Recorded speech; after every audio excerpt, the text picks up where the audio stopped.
really interesting thing that you brought up, Nike and Kalshi, and I'll Mhm, compare and contrast the two a little bit mhm, as a fan, right? mhm, mhm, Like that Nike commercial hit right here, right? Because it put the fans front and center. mhm. It was shot at street level. I used to live on Oh, 8th really? Avenue, so I Yeah, remember like, yeah, you know, yeah, he's kind yeah. of like that feeling of being right outside the Garden after a game. Everybody's Mhm. coming out, everybody's cheering. And it was beautiful, like, even the music, right? The music didn't choose, that Jay-Z, Alicia Keys Right. song or the Frank Sinatra song. It picked Billy Joel, who's an Mhm, MSG icon and mhm, has done the mhm. most shows in the Garden ever. It was so, like, ball, like, it was so, Yeah, like, New York, you know? yeah, And it put the fan and their emotions front and center, and I think good marketing does that. When good yeah. marketing leans in on, hope and just like longing and this stuff, like this arousal marketing in a way is Yeah, really yeah, yeah, yeah. powerful. And I want to contrast that to Kalshi, who I have many four-letter words for, because they are showcasing, I think, some of the worst parts of fandom, right? Yeah. And it's not they are a photocopy of a photocopy. They are Mhm, drafting off of what Side Talk was already doing. mhm, Side Talk, if you were following some of these videos years ago, was going outside the Garden and just recording people's reactions as they came out of like a stunning overtime win. Like stunning. People haven't even just processed, but the Knicks have won somehow. And people mhm. are thrilled and they're jumping up and down. And yeah, maybe a couple guys are burning some jerseys, but like it was joy. And then like it kind of turned dark where people are trying to do more and more silly things, climb Mm, on lampposts, jump on things, throw rocks at stuff, and it became like a nature documentary. hmm. And Kalshi, it wasn't of the fans, it was look at these fans, right? Yeah. And I think that's the difference. The emotional connection to that content wasn't really there. Even the guy who did the "My Mayor Muslim, My Bagel Jewish," Mhm. few people know he got that from an Instagram comment. That was some person somewhere commented, and then he Yeah. must have remembered it and in the moment recited it verbatim. But the reason I know is because my Christian Dior is a very specific reference that was in a Mhm. comment on some other Side Talk video years ago, right? And so Interesting. it's Yeah, I fine. didn't It's know beautiful that. because yeah, most people don't. He brought it to the world, and it's Mhm, great, right? But then the brand co-opted it. In the moment, mhm, very pure. The only thing about it was there was a Kalshi mic in it, but in the moment, that guy just spewed pure poetry, and mhm. everybody was super happy for him. And he's a young guy. He's a young Knicks fan. He's never seen like really any success from this Knicks team, and he was excited, and I love that for him. Mhm, And then they brought him back to a game, and they put him in a jersey with the Kalshi logo, and he happened to mhm, be at Game 4. And as I was walking out, yeah, I saw this like dog and pony show happening, right? These guys trying to make content. And this is kind mhm, of my beef with this stuff is like even people who are in the moment cannot be in the moment. It's mm, all about anticipated memories. It's all mhm, about let me record this because later I may want to see it. Let me record this because I may want to put it up and get some clout for it. And I'm not even talking mhm. about the brands, right? I'm just talking about people, Sure. like just everyday Mhm, people want to record this stuff. And you could tell at every finals watch party who had their phones out and who were Knicks fans. Because mm, every Knicks fan I saw, that was a very stressful last 2 minutes of the game. yeah. Phones were down and were just like trying to lock in on what's happening. Mhm, And then there's people with their phones out being like, I want to record the reaction of what happens, mhm, right? mhm. I get it. It's fine. That's just the culture we're in. But when the brands see that, when Yeah. Kalshi sees that, when Polymarket sees that, they go, okay, this is a generation now trained on performative content. Yeah. And so that's kind of what it was. It was performative content. So I don't know, everything that was pure and beautiful about that Nike ad, which is really funny because Nike's like a multi-billion dollar, multi-generational brand, Yeah, but yeah, they yeah, yeah. get the fans. Yeah. Whereas I think the Kalshi Polymarket stuff was like, look at these guys, right?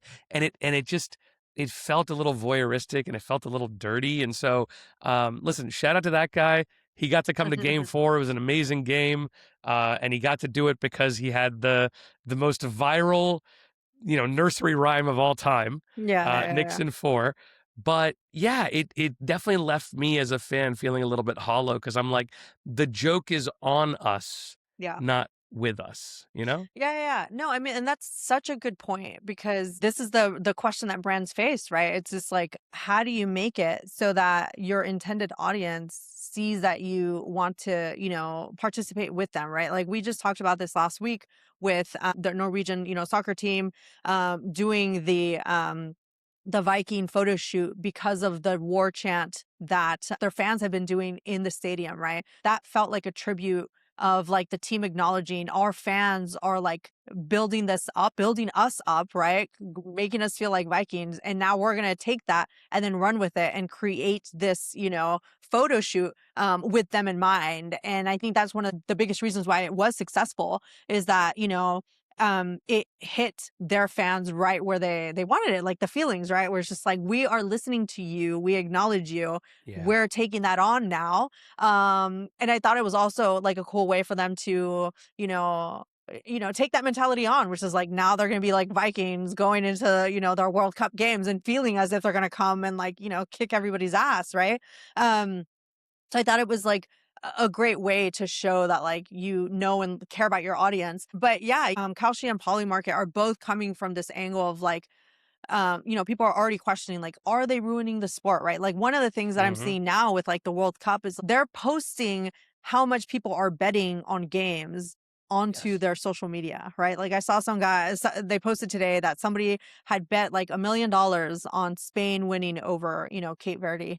And I was like, "Wait, so you're showing how much people are betting on your platform, and then when that person loses, they get all this engagement because people are like, 'Oh, ha, ha, look at that person lost $1 million.'" And I'm like, "That's a fucked up thing to be if you are that person who then just lost $1 million betting on your team, because, Polymarket posted about it." Like, when did it become okay for a brand to post content using their audience, the people that are paying into their product, as a way to like, build up engagement. And that's just, it doesn't sit right with me. So it's like, It's not what it's not type of gonna come company do you it's not want to gonna be? come from it's not gonna come from Kalshi and Polymarket.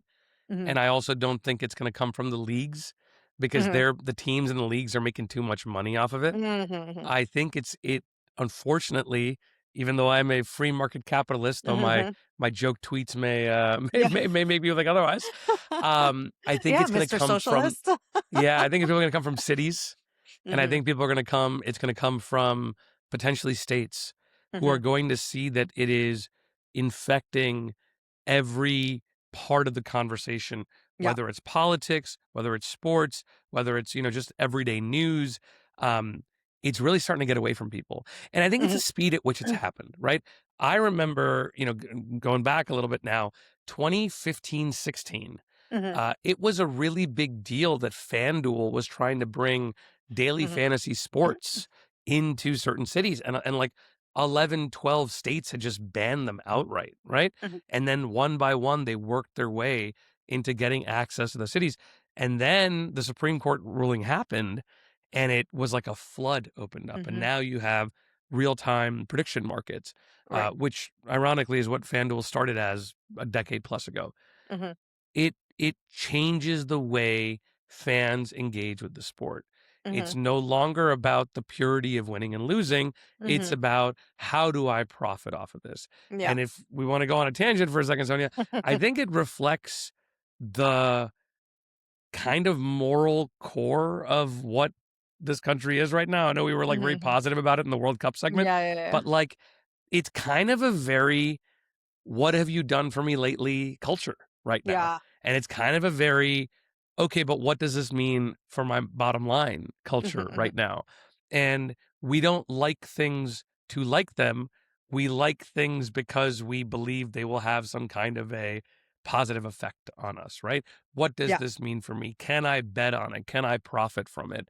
I'm starting to talk like an old head now, but like it kind of No, no, does feel no. like Yeah, yeah, there is yeah. a I little bit of a saw this purity recently. of sports Hmm. fandom that you Yeah, yeah, yeah. lose when it starts to involve these things.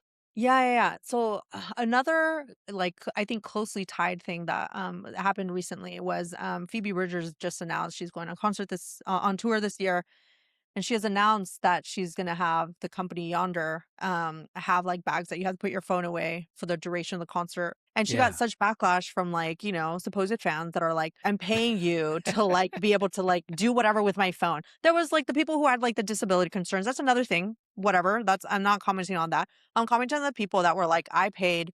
Yeah, like, I think what really pissed me off is, like, some people are, "I'm paying, like, $40, $60 to Mm. go to a concert.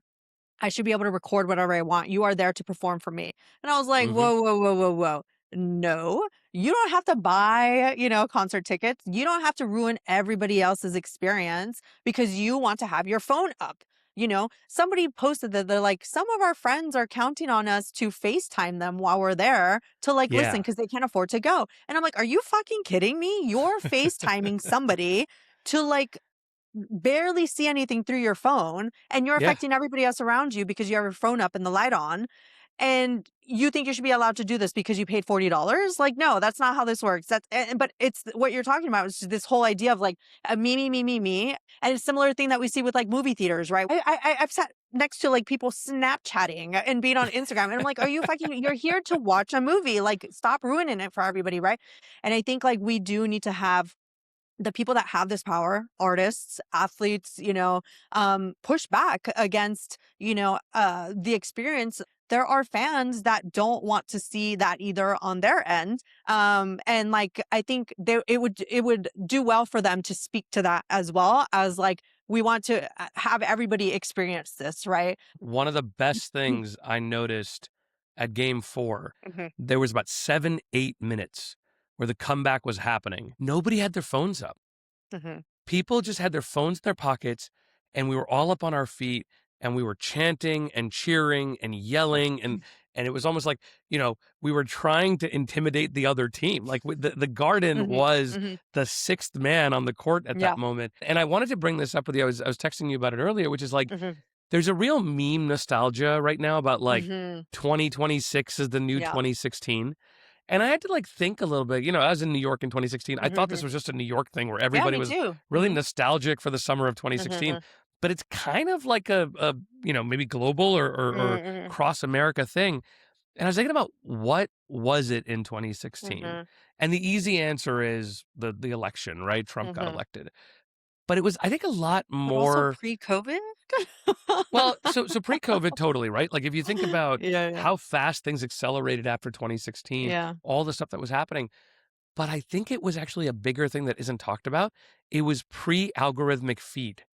So the feed Mm. right now, Okay. when you go on Yeah. Instagram, you are pushed into an algorithmic feed immediately. When you go Mhm, on mhm, mhm. TikTok, it is all an algorithmic feed, right? Your Mhm, mhm. Twitter is an algorithmic feed. There you are being fed things that you are expected to engage with, that the Yeah. algorithm has done a good job building a psychographic profile of you to send you content. Mhm, Before 2016, it was all about your friends. And mhm, if you did take pictures on Snapchat, it was ephemeral. So you didn't stress too much about it. You took a picture, you posted it, it was gone in 24 hours, and you just moved on with your life. mhm, And mhm. so I think people are nostalgic for that time. Yeah. And, you've seen apps here and there pop up, Be Real, and all this stuff where folks have tried to recapture that spirit of like, being there, being in the Mhm, mhm, moment, mhm. not being too manufactured or curated.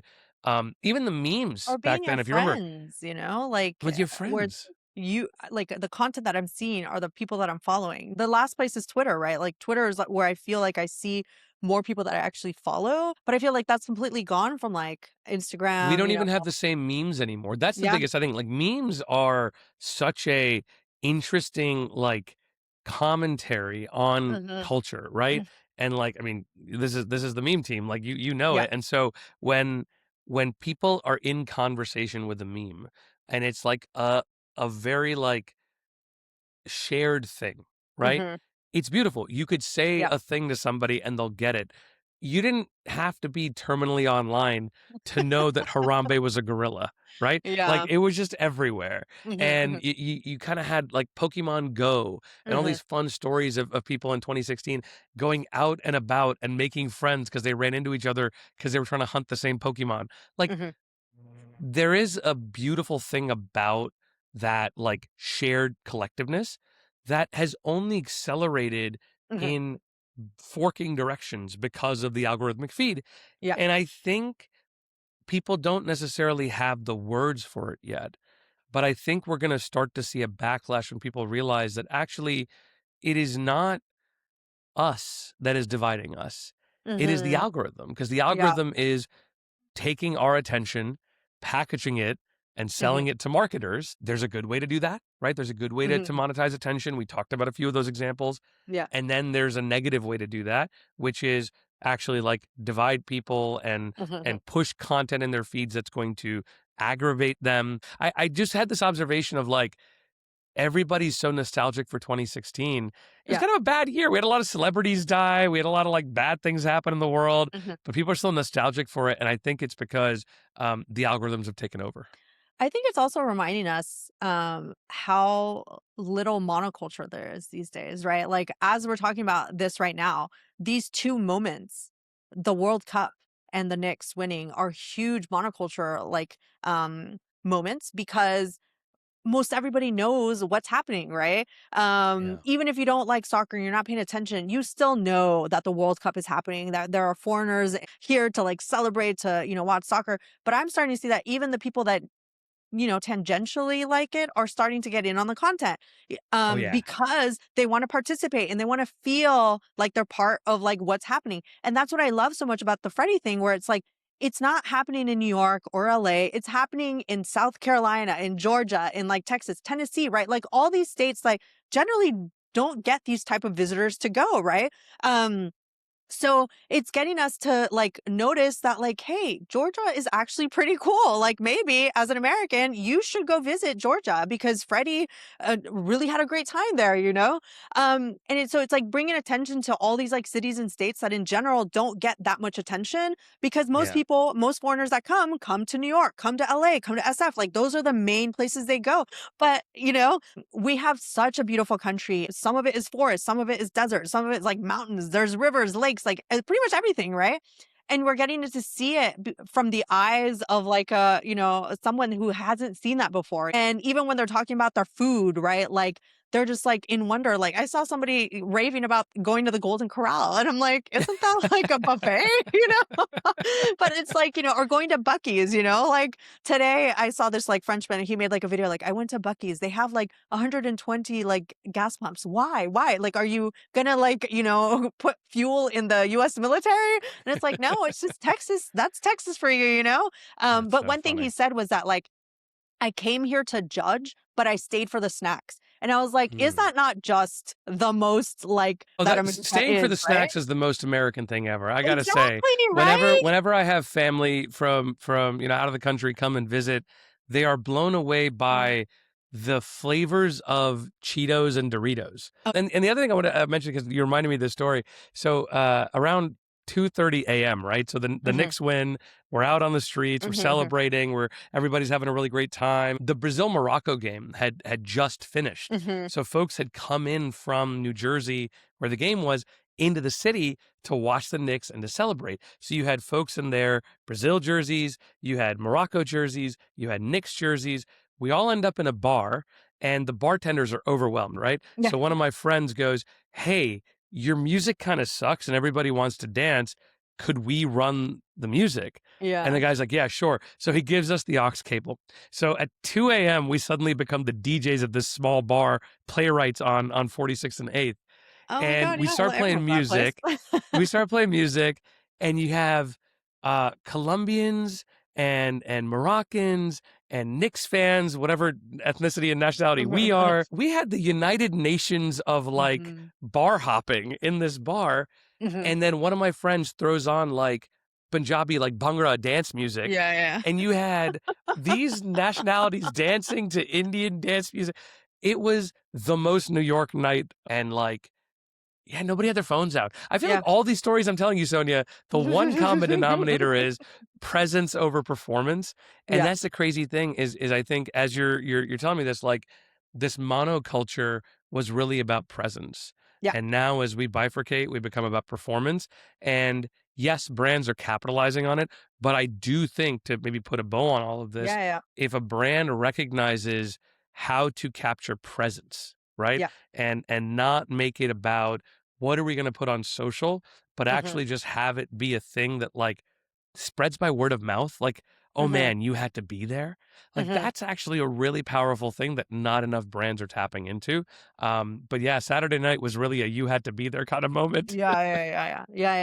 Yeah, I've got two lessons on top of that. So one is preparation is what can make spontaneity possible, right? So Mm. Nike, right? Huge reason why this commercial was able to come together is that they locked in Billy Joel, they locked in, Josh Safdie, and they knew what the like framing of the ad was going to be about, which is the fans, right? I'm sure if the Spurs had won, they would have had another idea that would have like been good for them, right? But the fact that they had to come up with these two ideas, prepare for what was gonna happen, and then be able to like run with it, show that like it seems spontaneous, but there's so much preparation that goes behind it.